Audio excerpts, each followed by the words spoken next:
adressé, Joseph Kabila a gardé le cap prescrit constitutionnel de la situation du Congo depuis sa prise de fonction jusqu'à ce jour. Peu avant ce discours, le chef de l'État avait procédé à la restructuration de nos forces armées et de notre appareil judiciaire dans le strict respect de la légalité. Là aussi que des commentaires entendus ci et là, notamment dans certains médias globaux, qui semblent avoir fini par croire qu'ils partagent les compétences régaliennes des institutions congolaises au point de vilipender systématiquement les choix annoncés en la circonstance ou de spéculer sur le bien fondé des nominations intervenues dans ces deux secteurs vitaux de la nation. S'agissant du dernier des séjours du président en Angola, jeudi et vendredi, je m'étonne de ce que malgré les termes un peu plus clairs du communiqué final et des déclarations des deux chefs d'État devant vos collègues à Luanda, certains se soient laissés aller à prétendre que cette invitation était en réalité une convocation du président devant je ne sais quel tribunal supranational pour y recevoir admonestation et injonctions combinatoires sur la conduite des affaires de la République démocratique du Congo. Totalement insensé. Plus ridicule, d'autres ont carrément annoncé sur les réseaux sociaux la séquestration de notre délégation en attendant des ordres de certaines puissances occidentales. Pourtant, sans aucune ambiguïté, avant d'aborder les questions sécuritaires, de défense, de coopération économique, bilatérale et de développement, le président angolais avait tenu à réaffirmer le principe de non-interférence dans les affaires intérieures de la République démocratique du Congo, se limitant à féliciter son homologue congolais pour le brio avec lequel il conduisait le processus politique dans son pays et à souligner les grands progrès ainsi que les avancées spectaculaires du dit processus.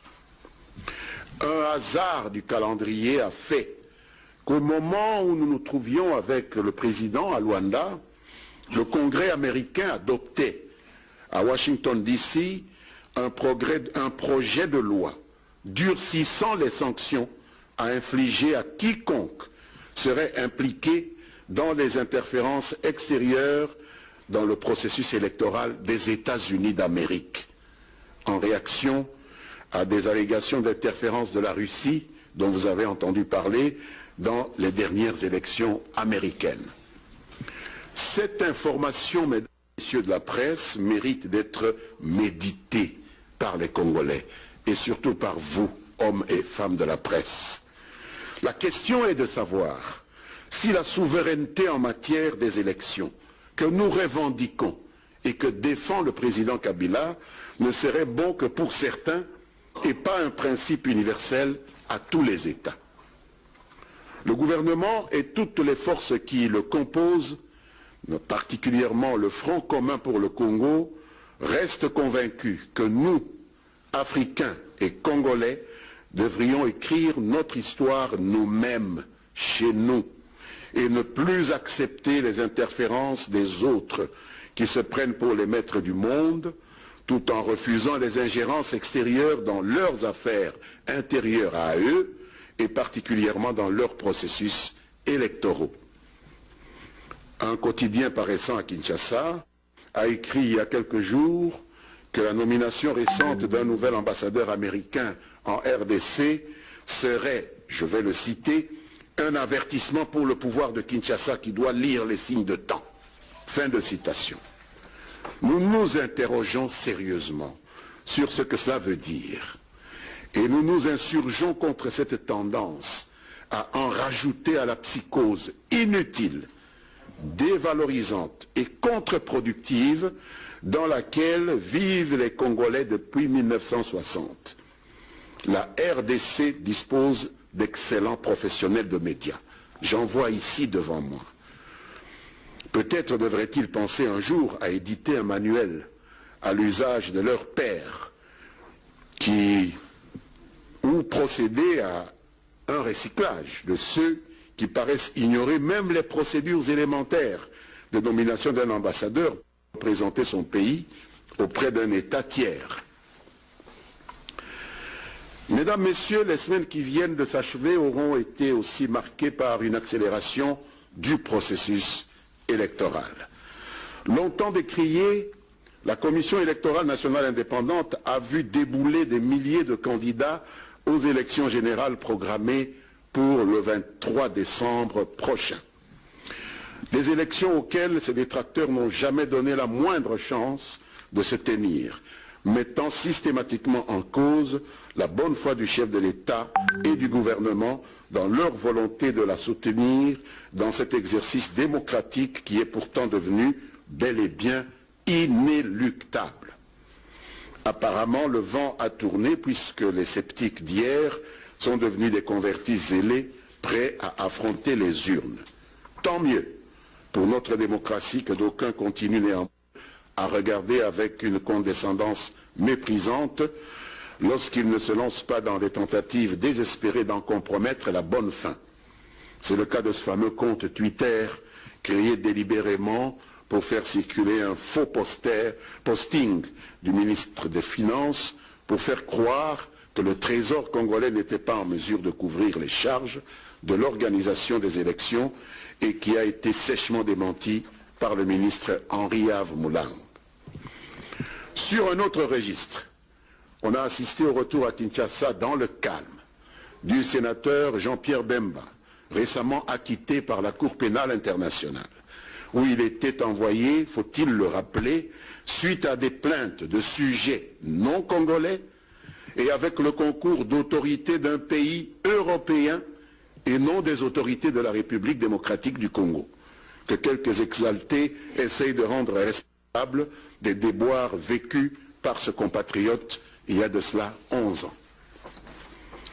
Éclipsé sans doute par ce retour de M. Bemba, un autre acteur politique s'est mis en tête de se lancer à corps perdu dans une fuite en avant pour transformer son engagement non tenu de se présenter à la justice congolaise, de laquelle il avait obtenu une autorisation d'aller se faire soigner à l'étranger, en un pathétique show médiatique autour du dépôt d'une candidature hypothétique à l'élection présidentielle, une candidature pour laquelle des groupes d'influence étrangers, mais aussi nationaux, par exemple la Cinco et ses démembrements, se font les avocats zélés au mépris de la Constitution, tout en s'appuyant sur l'accord du 31 décembre 2016 qui fait du respect de la Constitution le socle de toute sa mise en œuvre.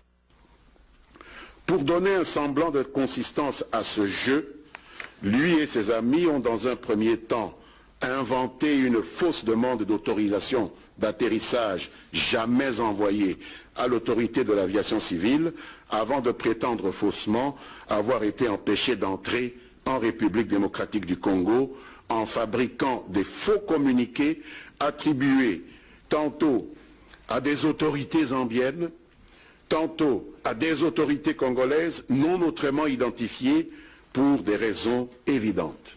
Une vraie farce. La vérité est simple. Ce monsieur ne s'est jamais présenté du côté congolais de la frontière à Kasumbalesa, ni vendredi, ni samedi dernier.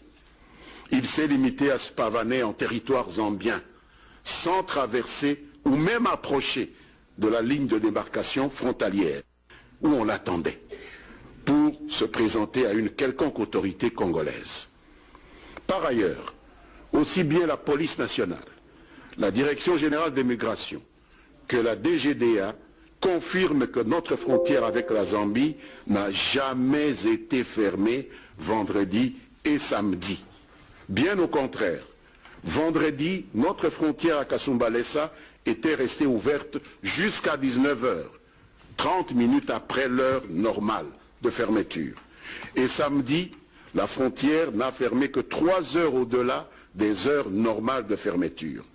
Tout le reste relève de simples ragots et des rumeurs.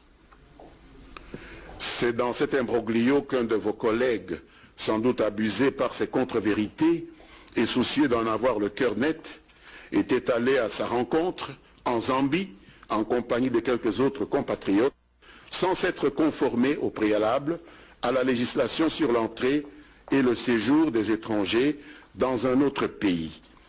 Naturellement, ils ont été interpellés par les autorités zambiennes, puis remis dans le cadre des relations de bon voisinage et de coopération aux autorités congolaises qui, estimant que l'incident était de peu de gravité, les ont relaxés après audition sur procès verbal à Lubumbashi.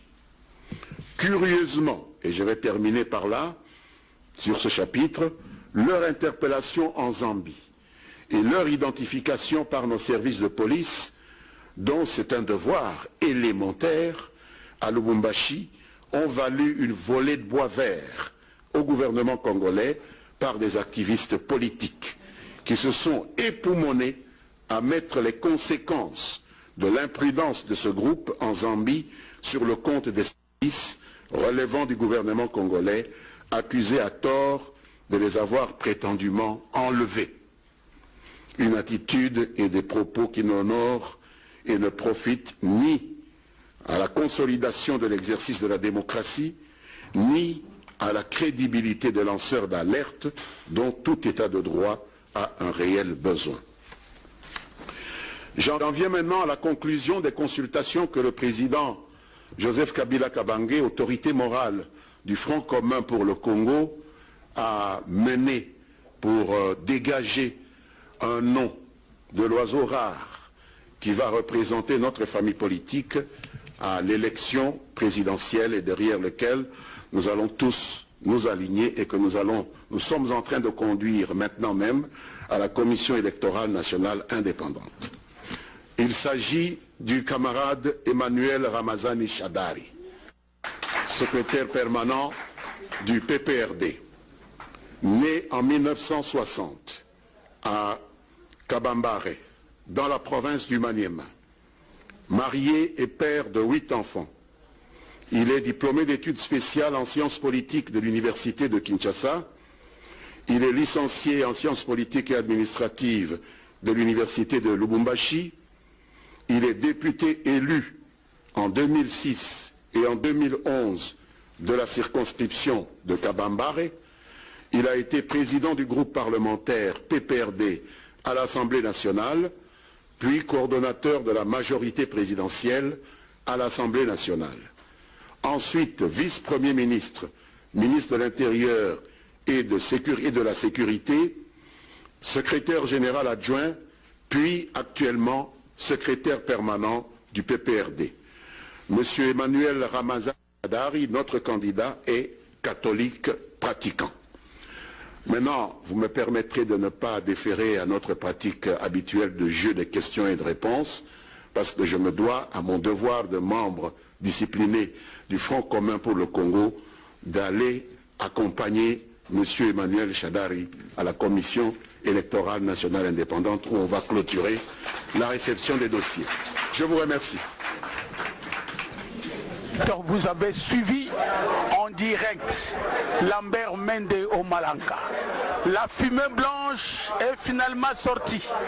La fumée blanche s'est finalement filtrée.